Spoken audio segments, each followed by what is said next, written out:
पहाड़पुर के भव्य महल में वृद्ध राजा अपने सिंहासन पर बैठे हैं। उनके चेहरे पर चिंता की गहरी लकीरें उभरी हुई हैं। उसकी निगाहें उसके हरे भरे और समृद्ध साम्राज्य पर घूमती हैं। भव्यता और प्रचुरता का एक दर्शन। बाहरी वैभव के बावजूद एक गहरा दुख उसकी आंखों में छाया हुआ है। उसका मन स्पष्ट रूप से परेशान है। उसके पास असीम धन और शक्ति है, फिर भी एक एकाकी शून्य बना हुआ है। राजा के पास वह सब कुछ है जिसकी एक सम्राट इच्छा कर सकता है, सिवाय एक चीज के जो वास्तव में मायने रखती है, एक उत्तराधिकारी। पहाड़पुर के ऊपर सूरज उगता है, शांत गांव पर सुनहरी चमक बिखेरता है। हरिराम पसीने की बूंदों से चमकते हुए अपने खेत की जुताई करता है। उसकी हरकतें मजबूत और लयबद्ध हैं। हरिराम के चेहरे पर गहरी संतुष्टि का भाव है, जो उनके परिश्रम का प्रमाण है। सूर्य की किरणें ताजी खोदी हुई मिट्टी को रोशन करती हैं, जो हरिराम के अटूट समर्पण को उजागर करती हैं। वह सुबह की शांति में अथक परिश्रम करता है, मनुष्य और पृथ्वी की एक शांत सिम्फनी। हरिराम के साधारण से घर में टिमटिमाते दीपक की सुनहरी रोशनी हरिराम और उसकी पत्नी पर पड़ रही है, जब वे एक साधारण भोजन साझा कर रहे हैं। कमी के बावजूद शांति और स्नेह का एक गहरा आभास छोटे से स्थान को भर देता है, जो उनके विनम्र परिवेश को धता बताता है। हरिराम के हाथ शांतिपूर्ण हार्दिक प्रार्थना के क्षण में एक साथ जुड़े हुए हैं। उनकी गहरी और शांत आंखें संतोष की एक गहन भावना को दर्शाती हैं, जो भौतिक धन से परे है। मंद दीपक की रोशनी उनके चेहरों को रोशन करती है, उनकी साझा उपस्थिति में शांत आनंद को उजागर करती है। कमरे में हर परछाई उनकी अटूट शांति और गहरे संबंध से गूंजती हुई लगती है। व्यस्त गांव के चौक में एक शाही हेराल्ड शाही पोशाक पहने लयबद्ध तरीके से ढोल बजाता है। वह एक ताड़पत्र खोलता है। उसकी आवाज गूंजती है जैसे ही वह पढ़ता है, जिससे ग्रामीणों का पूरा ध्यान आकर्षित होता है। गांव वाले, जिनमें बूढ़े और जवान दोनों शामिल थे, उत्सुकता से एक दूसरे को देखते हैं। उनके चेहरे प्रत्याशा से चमक रहे हैं। हेराल्ड की आवाज गूंजती है, राजा अपने राज्य के लिए एक नया शासक चुनेगा। वह घोषणा करता है, सबसे ईमानदार और न्यायप्रिय व्यक्ति ही उत्तराधिकारी बनेगा। अपने शाही कक्षों में राजा एक गुप्त परिवर्तन शुरू करता है। अपने शाही वस्त्रों को एक तरफ रख देता है। वह सत्ता के भारी वस्त्र उतार देता है, एक नए किरदार के लिए तैयार आदमी को उजागर करता है। सोचे समझे हाव भाव के साथ राजा एक किसान के साधारण मोटे कपड़े पहनता है। उसके चेहरे पर एक गहरा दृढ़ संकल्प अंकित हो जाता है, जो उसके छिपे हुए उद्देश्य को उजागर करता है। वह अपने लोगों के बीच चलने की तैयारी करता है, उनके जीवन की कच्ची बेदाग सच्चाई की तलाश में। राजा एक विनम्र किसान के वेश में हरिराम के खेत के पास पहुंचता है, जहां सूरज लगातार चमक रहा है। हरिराम चिलचिलाती धूप में कड़ी मेहनत करता है।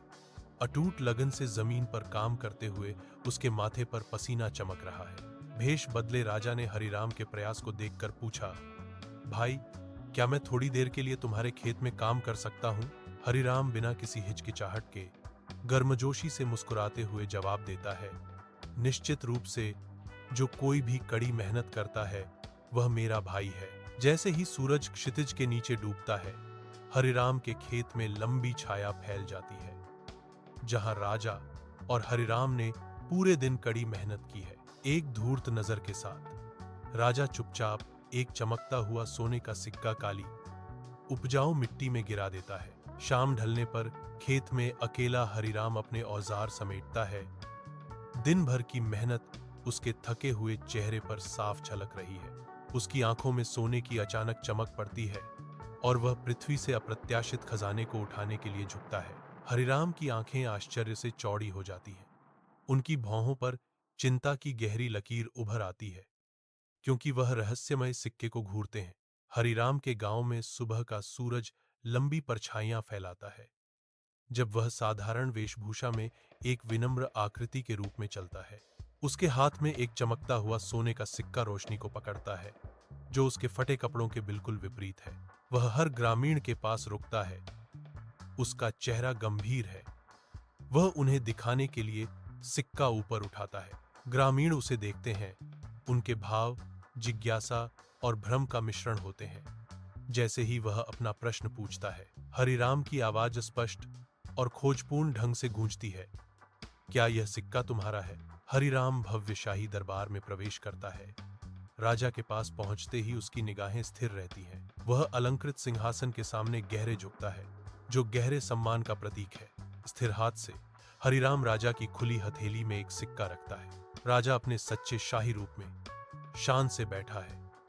उसकी आंखें भेंट पर टिकी हैं। राजा के शाही मुखमंडल पर खुशी और आश्चर्य का एक जटिल नृत्य झिलमिलाता है। भव्य शाही दरबार में फुसफुसाहट हवा में भर जाती है, क्योंकि राजा हरिराम अपने अलंकृत सिंहासन पर बैठे ध्यान से देखते हैं। उनके सामने हरिराम खड़े हैं। उनकी मुद्रा गरिमामय है, राजा के फैसले का इंतजार कर रहे हैं। राजा हरिराम की आवाज गूंजती है, यदि तुमने यह सिक्का रखा होता तो कोई कुछ नहीं कहता। तुमने ऐसा क्यों नहीं किया? हरिराम अडिग विश्वास के साथ जवाब देता है, महाराज, गलत तरीके से कमाया गया धन कभी खुशी नहीं लाता। ईमानदारी ही मनुष्य की सच्ची पहचान है। भव्य शाही दरबार में दरबारी और आम लोग खामोशी से राजा का इंतजार कर रहे हैं। सभी की निगाहें राजा पर टिकी हैं। राजा खड़ा होता है। उसकी प्रभावशाली उपस्थिति तुरंत कक्ष को शांत कर देती है। उसका इशारा व्यापक और भव्य है। उसकी आवाज अधिकार के साथ गूंजती हुई घोषणा करती है, आज से हरिराम इस राज्य का नया राजा होगा।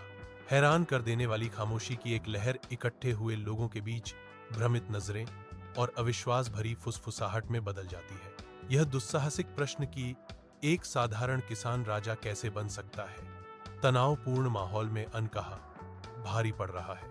यह गहरा अविश्वास शाही दरबार में मौजूद हर आत्मा की चौड़ी चकित आंखों में परिलक्षित होता है। भव्य शाही दरबार में दरबारी फुसफुसाते हैं। उनके चेहरे आश्चर्य से भरे हुए हैं, क्योंकि राजा उनकी प्रतिक्रियाओं का सर्वेक्षण करता है। हरिराम राजा के सामने विनम्रता से खड़ा है। उसके चेहरे पर कृतज्ञता और गहरी जिम्मेदारी का मिला जुला भाव है। राजा अपने अलंकृत सिंहासन पर बैठे हुए शाही अधिकार के साथ घोषणा करते हैं, जो ईमानदारी से एक खेत की रखवाली कर सकता है, वह राज्य की भी रखवाली कर सकता है। हरिराम की आंखों में राजा के शब्दों का भार झलकता है। एक नया भाग्य उस पर छा जाता है। पहाड़पुर के विशाल आकाश के नीचे हरिराम, जो अब एक राजा है, एक सुनहरे सिंहासन पर नहीं बल्कि विनम्रता पूर्वक अपने लोगों के बीच बैठा है। उनकी गहरी नजर और चौकस कान उनकी समस्याओं के लिए समर्पित हैं, जो अटूट संकल्प के साथ न्याय दिलाते हैं। उसके राज्य में भूख की छाया कभी नहीं पड़ती और न्याय का तराजू पूरी तरह से संतुलित रहता है। पूरे देश में गहन शांति और प्रचुर समृद्धि का युग सर्वोच्च है, जो उनके शासनकाल का एक प्रमाण है। सूर्यास्त के समय हरिराम अपने राज्य में सुनहरी रोशनी में नहाए हुए अपनी दृष्टि से सब कुछ देखते हुए ऊंचे खड़े हैं। अस्त होता सूरज उनके चेहरे पर एक गर्म चमक डालता है, जिससे गहरी संतुष्टि और गर्व प्रकट होता है। पहाड़पुर उनके न्यायपूर्ण और ईमानदार नेतृत्व में फलता फूलता है, जो उनके अटूट सिद्धांतों का प्रमाण है। उनके मार्गदर्शन के प्रत्यक्ष परिणाम स्वरूप हर कोने में समृद्धि दिखाई दे रही है। उनके शासन ने राज्य को अभूतपूर्व ऊंचाइयों तक पहुंचाया है, जो सफलता का एक प्रतीक है। हरिराम अपने राज्य को निहारता है, उससे उपलब्धि की गहरी भावना झलक रही है।